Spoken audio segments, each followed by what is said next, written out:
Good afternoon. This is Jenny Gee coming to you on this gorgeous Friday in November. Talking today, I'm in my dad's backyard, and I wanted to talk with you a little bit about what's going on with some of the trees this fall that you may have noticed as you're raking, depending on what kind of trees you have around. And I would also be really interested in hearing what you're finding in your own yards. I'm kind of curious. But what I want to talk about is something called mast, M-A-S-T. A tree will go through periods of time where it will produce fruit at a much larger rate than it does other years. And when it does that, it's called a mast year. And so back in 2020, I had a mast year with my oaks.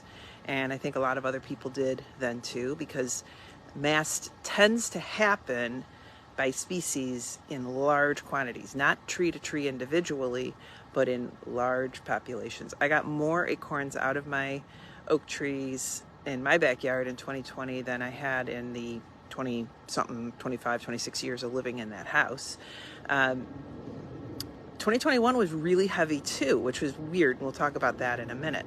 And my dad has shagbark hickories. And this was what I just came down in the yard and went to sit down. And he said in his almost 30 some years of living in this house, he has never had this many hickory nuts falling down.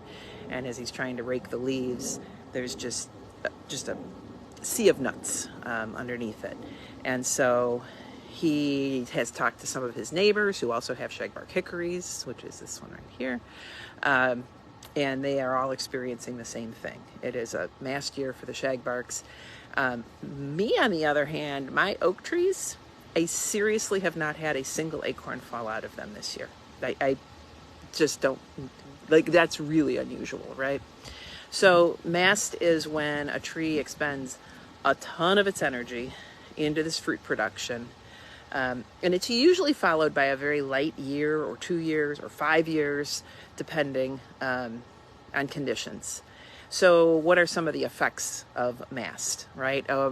So these hickories, especially if they were out in the middle of the woods where a homeowner wasn't trying to keep their yard, clear of leaves and nuts and things like that for their own safety and for the undergrowth getting some sunshine and such.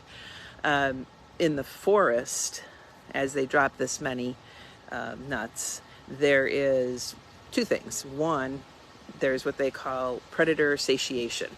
So that means that seed predators, things like mice, blue jays, squirrels, deer, that might go for the seeds, are going to have more than they could possibly eat.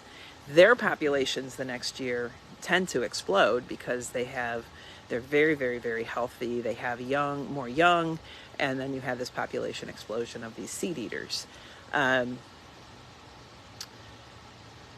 It also means that not all of them get eaten. So the tree produces so much.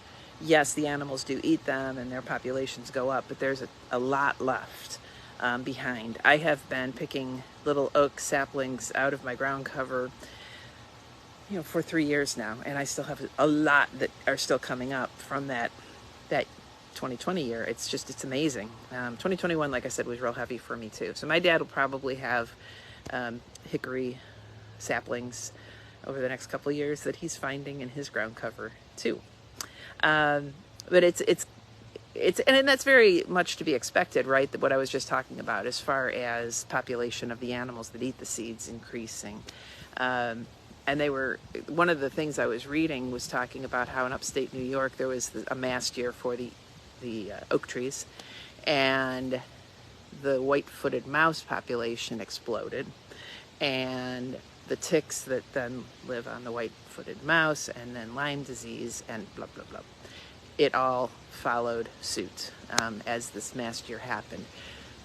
Okay, so that's just kind of the normal stuff, right? Like trees have all this energy stored up, and they can expend it, and then they're tired, and then the next year they don't have as much to expend, so they don't. That's pretty simple. And the fact that the forest responds, the animals eat. But then that doesn't really answer the question of, like, why? Why don't they just produce a very steady amount. There would always be acorns and hickory nuts and beech nuts and things like that left behind for for animals to eat and to take root. So why do this in this like mass production? Like why? What makes them do it? The big question. And as always, I love it because scientists just really, they don't know for sure. There's a lot of theories out there as to why. There are theories about the perfect weather conditions across an area, where the flowers in the spring have just the perfect conditions. But then if that was so, then my oaks and his hickories probably would both have mast in the same year, right? I don't know. Maybe they flower at a little bit different times, so maybe that's not true. There's other theories about trees being able to communicate, and what they do know is they know that when a hickory tree, it doesn't stand alone in having mast. It does it with the other trees in its community, and it can be a very big area that it spans as far as trees that are all mast producing fruit. So some scientists are still playing with that idea of like pheromones and communication and trees being able to speak to each other in ways that we just don't really fully understand yet.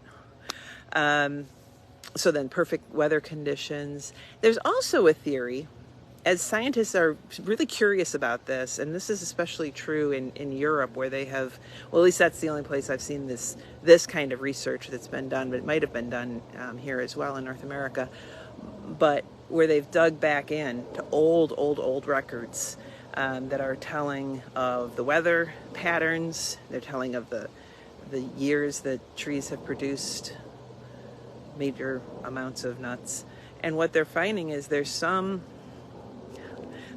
connection with weather patterns, and not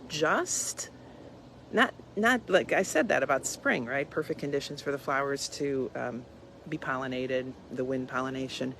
Not just that, but weather yet to come, which seems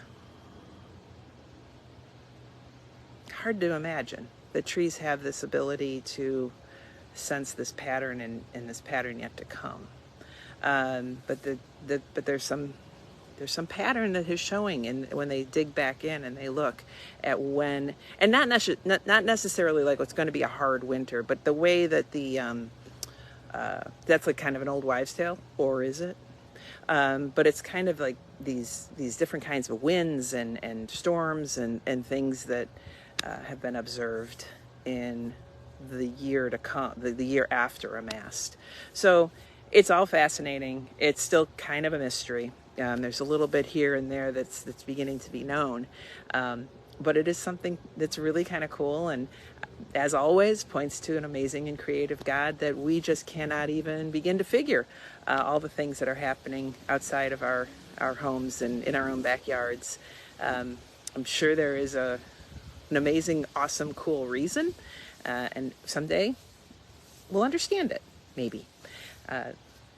But for now, just be careful. Don't slip on a hickory nut or a whole bunch of them as you're out. Or if you have other trees that are doing the same thing, let us know. I'm just really curious about what's going on right around here and in the Brecksville area or wherever you live, and what your trees are doing this year. So my oaks are very quiet. My dad's hickories, not quiet at all. So I will see you on Sunday and again here next Friday. Bye.